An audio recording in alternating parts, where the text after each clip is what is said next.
So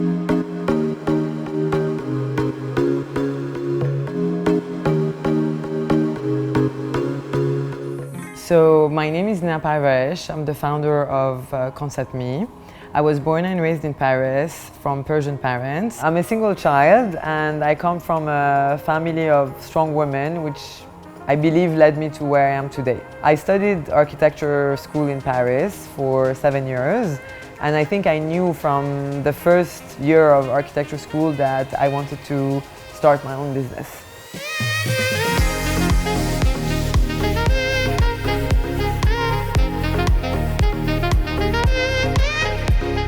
So very randomly, I ended up having an opportunity to move to Saudi Arabia. One of my professors that I care very dearly called me a night, I'll never forget, a night of February. I hadn't slept for 6 months because I was working on my final project, and he said, "Nina, do you want to move to Saudi Arabia?" I said, "Okay, sure, why not?" And I hung up the phone. And this very 2-second call, I think, really set it up the rest of my journey. So as crazy as it sounds, I decided at 24 to just move in Saudi and just stay in Saudi, because I realized at this point in time, and you're talking 2008, 2009, there was no place on earth that was literally moving that fast in terms of changes and in terms of projects and in terms of what was happening in the city. Everybody told me, you can't do it, it's impossible, you cannot do it. And just this repetition of you cannot do it pushed me to really to do it. And to make it short, really after living 6 years full-time in Saudi, I established an office, at a point we were around like 25, 30 team members in Saudi. And little by little, things evolving in Saudi, us having more requests of projects also in the UAE, and having more requests of projects in Europe as well. I thought it was a good time to move my operations in Dubai, where it was easier to hire staff, easier to transit, and this is basically what happened.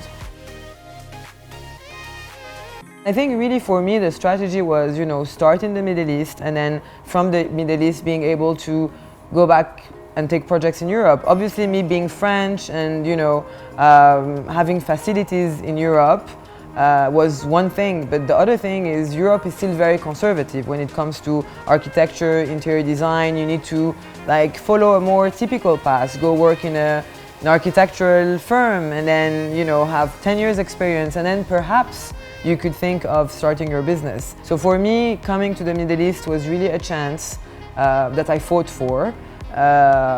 In order to gain the experience, learn, work with a completely different clientele, learn the market, and learn a market that is also very different from the European market.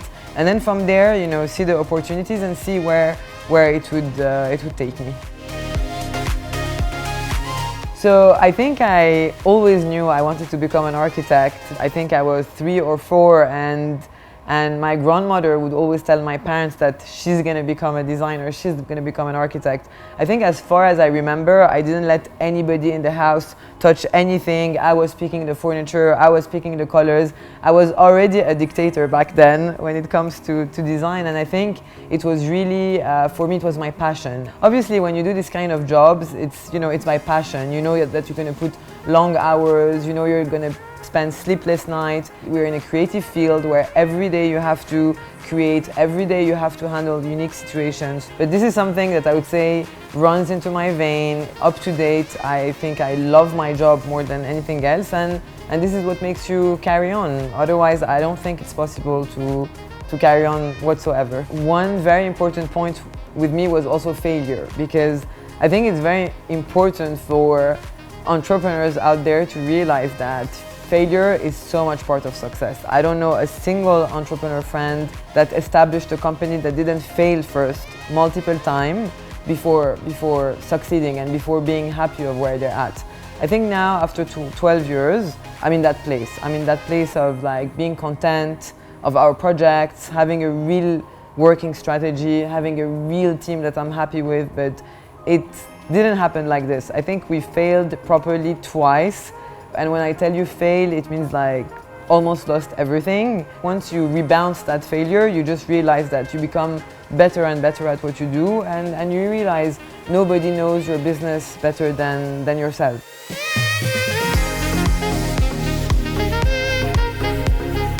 So who I am today at work, that's a funny question that you should ask all my collaborators, because they all call me the dictator. No, joke aside, I think I'm really determined. I think you have to be very perseverant in this kind of situation. When you handle construction site, it's really a field of men, you know, where, I mean, I call it the jungle, you know, so it's really tough, it's aggressive, you need to get things done, you need to be the link really between being soft with the client and very diplomatic, and then on the other hand you have to go on site and fight and be covered with dust in the heat, and this is the reality really of my everyday. And I think the biggest challenge is how to juggle with all those personalities, and how to, you know, spend a week in the office where I try my best to lead my team the best I can. And I started from being a perfectionist, I still am, but like really a control freak. So for me it took a few years to let things go and give responsibilities little by little to others, because I think at the end of the day this is what it is to be a good leader and to manage a company as best as you can, is to you know, to pass on the responsibility to others.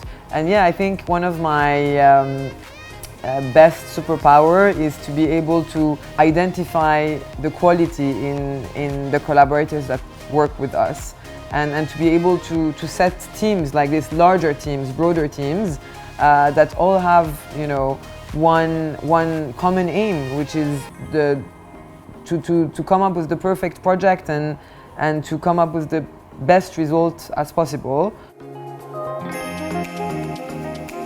So if I had an advice to give to any entrepreneur that would start their own design studio, I think retrospectively would really be to take care of themselves and to prioritize the idea of work-life balance. I think for me, for over 10 years, I worked 16, 17 hours a day, and yes, like, you succeed, but at which price? And I think really my biggest advice for those newcomers is to really make sure that entrepreneurship doesn't take over their life, that they eat 3 meals a day, that they sleep enough, and they still travel for fun. Because I think if you're good in your own shoes, then your business is going to be even more successful, and your team is going to be happy, and everybody around you is going to be even more efficient and more helpful at what they have to do.